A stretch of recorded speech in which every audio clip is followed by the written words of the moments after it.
yun mga kabatang, yun magandang gabi sa inyong lahat o magandang araw kung saan man kayo sulok ng bansa naroon. So yun mga kabatang, may bagong reaction video naman po tayo dito tungkol kay Carl Martin at kay Idol Champ Casimero. So yun nga po mga kabatang ay wala tayong patumpik-tumpik pa at talagang nagpasaring po si Carl Martin at kinulot nga po itong si Idol Champ Casimero na Casimero, ikaw na ang susunod. At yan mga kabatang ang sinabi ni Carl Martin. Talagang kumbaga si Carl Martin mga kabatang ay nag-angas. Pero hindi naman siya ang maangas dahil nag-iisa lang ang angas ng Pinas.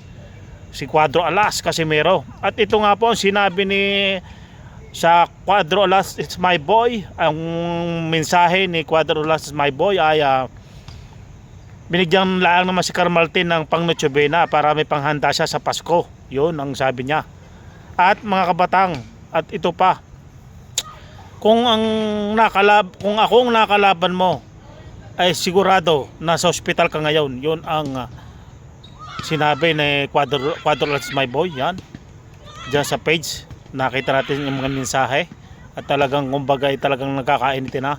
Ito mga kabatang, nag-umpisa ito nung pasaring nito, yung may laban si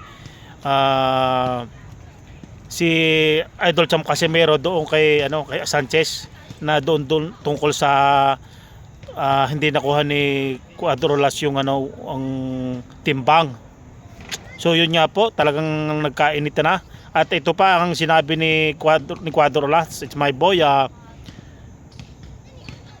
kung kakasa ka ba kung kumasa ka sana kung papalag ka. Kakasahan ni Casimero mga kabatang si Carl Martin, sana pumalag ka. Yun, talagang nagkakahamonan na nga dito mga kabatang. Talagang kumbaga mainit na mainit. Hindi ko lang alam mga kabatang dito kay Carl Martin kung ito ba ay nag-angas na o talagang kinulat lang talaga si Casimero para ma-hype bagay siya, ma-hype at mapag-usapan ng mga tao. Siyempre, dudumugin talaga yan ng nating mga fans ni Casimero na kailangan si Casimero lang ang angas ng Pinas, hindi pipwedeng may mag-aangas-angas pa. Kaya ganyan. Ay ang kinulot pa ni Carl Martin ay si Casimero. Talagang ang sinabi ni Carl Martin, Casimero, ikaw na susunod. Ba ibig sabihin, gustong makalaban ni Carl Martin si Casimero. So kung kalalabanan sa inyo mga kabatang, kung lalabanan ni Casimero si Carl Martin, anong masasabi nyo? Ay sasabihin lang ni Casimero, easy work lang yan. Easy work lang yan. At kung ito pa mga kabatang, kung halimbawa kung tatanungin si Inoue at si Inoue na kung sino kakalabanin, si Carl Martin ba o si Casimero, siyempre ang pipiliin ni Inoue ay si Carl Martin. At easy work nga itong si Carl Martin mga kabatang, dahil mga nakalaban pa naman ni Carl Martin mga kabatang kumbaga sa nakalaban ni Casimero wala pang bilang sa nakalaban ni Casimero. Tingnan naman nakalaban ni Casimero, talagang matitigas. Baka nga si Carl Martin hindi pa nga uubre ang kay Nutumba kay Ugone, labanan na niya yung nakalaban ni Casimero, labanan na niya si Sanchez at si Nutumba. Pag natalo niya yan at ma-knockout din niya kagaya ni Casimero, pwede na siya lumabang kay Casimero. Kasi yung laban naman ni Carl Martin ngayon kay Tostado, kumbaga wala naman bilang si Tostado mga kabatang. Walang katikas-tikas. Nakakalaban pa si Carl Martin, wala pang nakakalabang matikas-tikas si Carl Martin mga kabatang. So talagang ang sinabi nga ni Casimero dito kung ako ang nakalaban mo, ospital ka sana ngayon. Yung mga kabatang yan. Talagang nagkakainitan na dito sa social media. Siyempre dudumugin talaga ng mga fans ni Casimero yan.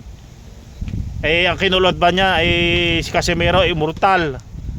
Ang sinabi daw sa Cuadro Alas my boy, kinulot mo pa ako immortal. Ang ating Idol Champ Casimero, pag sa angasan din lang sa mga social media, hindi magpapadaig yan. Sanay yan sa mga angasan. Kahit sa social media angasan at sa laban talagang maangas ang Cuadro Alas natin. Ito pa ito naman nasa WBO itong si Carl Martin sa rank number 2. at si Sam Goodman nga ay number 1, siyempre maglalaban niya ito si Inoue at saka si Sam Goodman, magiging rank number 1 itong si Carl Martin. Ay kung paglabanan si Casimero at si Carl Martin, siyempre magiging rank number 1 itong si Juan, si ating Cuadro Alas at my boy.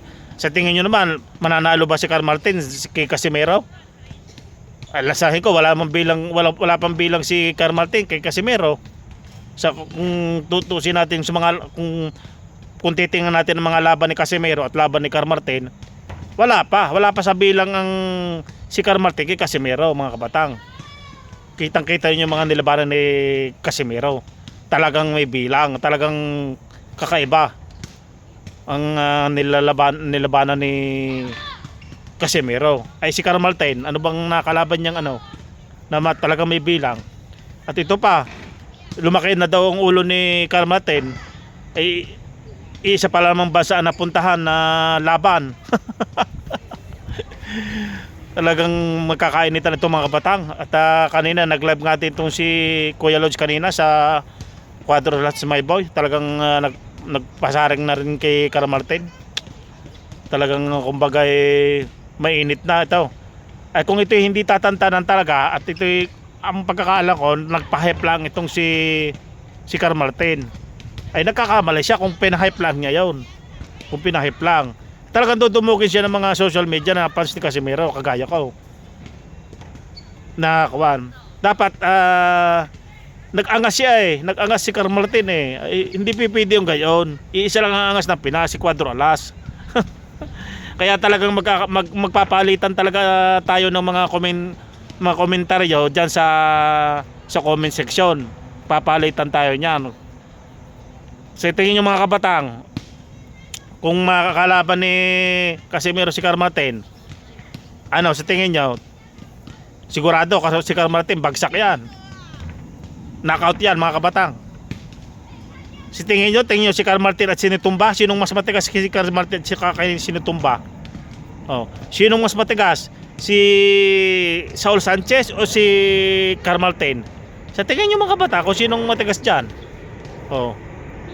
So comment down below mga kabatang, dyan sa baba. Yun.